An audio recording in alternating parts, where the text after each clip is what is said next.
दर्शन के समाधि पाद के योग सूत्र 48 की व्याख्या आज हम समझेंगे कि योग सूत्र 48 में पातंजलि ऋषि हमें क्या गहरी व्याख्या सूत्र के द्वारा क्या गहरे अर्थ हमें दे रहे हैं, जिसको हम बुद्धि के नाम से जानते हैं। लेकिन जब बुद्धि परिष्कृत अवस्था में होती है तो वो विवेक कहलाती है, और विवेक भी जब और अधिक परिष्कृत अवस्था में होता है तो वो ज्ञान कहलाता है। विवेक ज्ञान, और ज्ञान भी जब परिष्कृत होता है, जब ध्यान की गहरी अवस्थाओं में जब ज्ञान परिष्कृत होता है तो उस ज्ञान को प्रज्ञा कहा जाता है। प्रज्ञापूर्ण, आपने बहुत जगह सुना होगा कि प्रज्ञावान या प्रज्ञापूर्ण, इस तरह के शब्द आपने सुने होंगे। तो उनका अर्थ यही है जो हमारे ज्ञान से भी ऊपर की अवस्था है।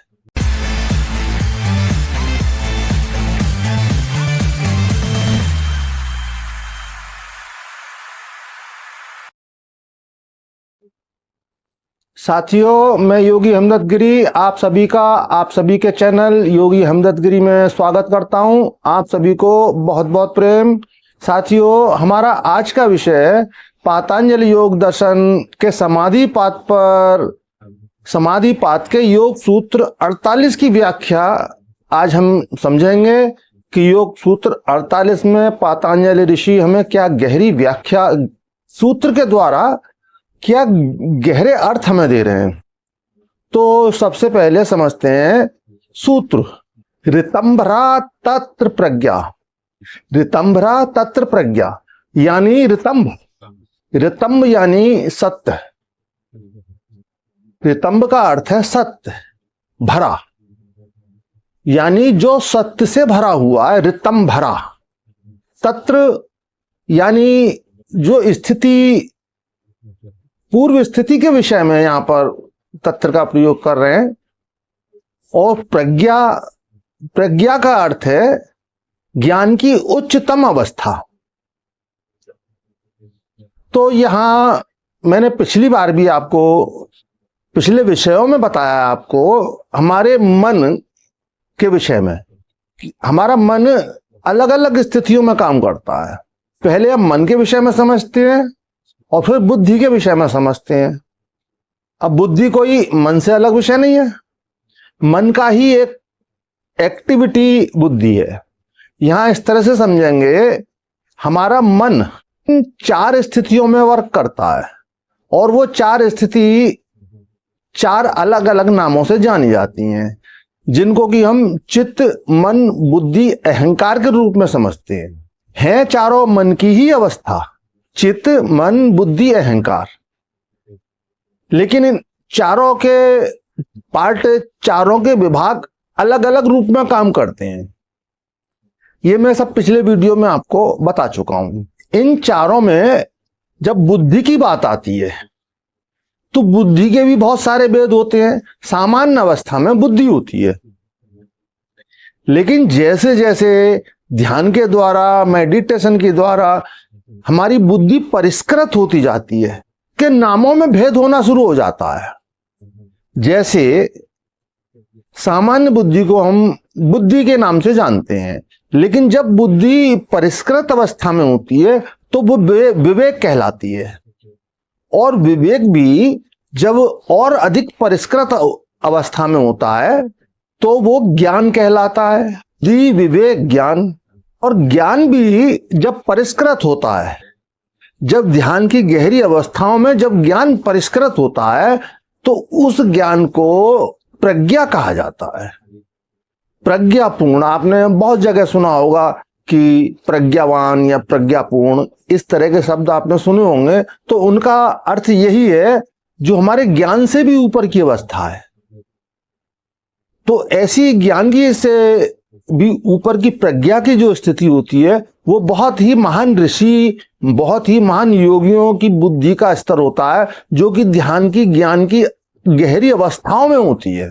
यहां पर पातंजलि ऋषि प्रयोग कर रहे हैं ऋतंभरा प्रज्ञा। तो ऋतंभरा प्रज्ञा से भी और ऊपर की अवस्था है। प्रज्ञा एक ज्ञान की बहुत उच्चतम अवस्था है, और ऋतंभरा जहां की सत्य ही भरा है, सत्य के अलावा कुछ भी नहीं है, तो वो पूर्ण अवस्था ऋतंभरा प्रज्ञा। तो ऋतंभरा तत्र प्रज्ञा, तो ऋतंभरा किससे प्राप्त हो रही है? समाधि से।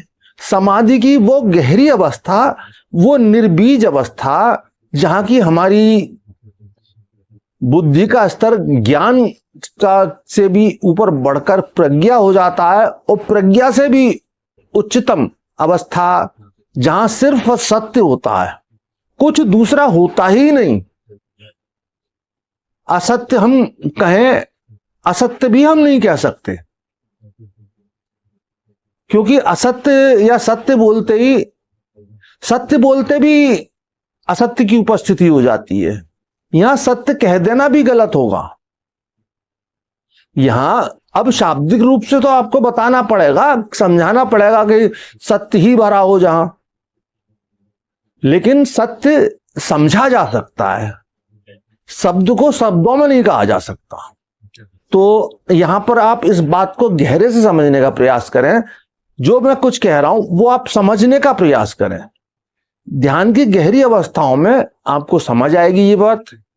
मात्र कह देने से ऋतंभरा जो सत्य से भरा है, मात्र कह देने से, मात्र शब्द दे देने से वो बात झूठी हो जाएगी।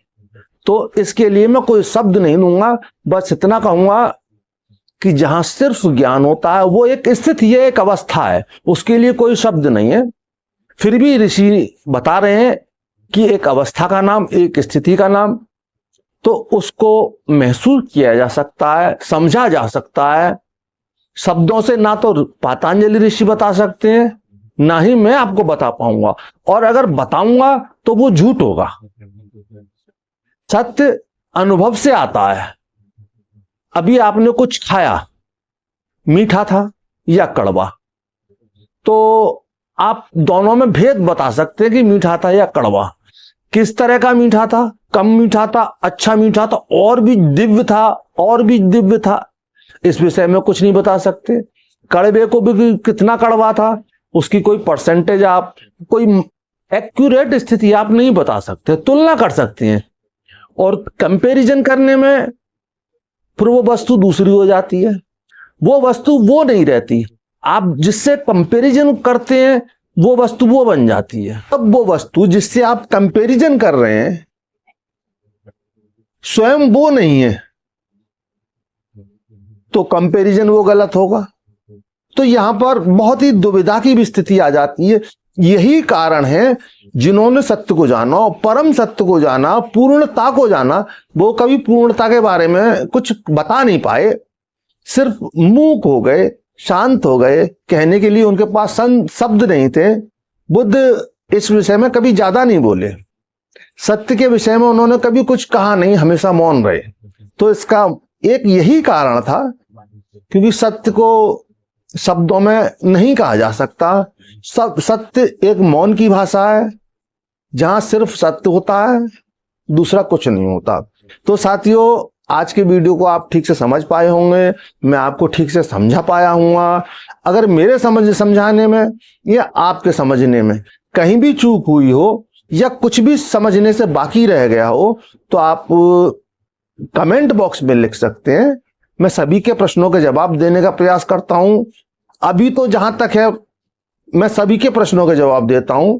अभी आप लोग बढ़ जाएंगे तो एक जैसे सभी के प्रश्नों को छांटकर एक साथ लेकर मैं सभी के जवाब देने का प्रयास तब भी करूंगा। मेरे प्रयास आपको समझाने के लिए समझ सके, और अगर आप ही ना समझ पाए तो मेरा कुछ भी बोलना, कुछ भी बताना व्यर्थ है।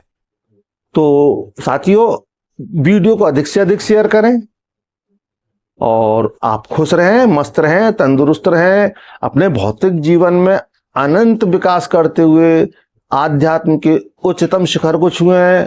आप सभी को बहुत बहुत प्रेम।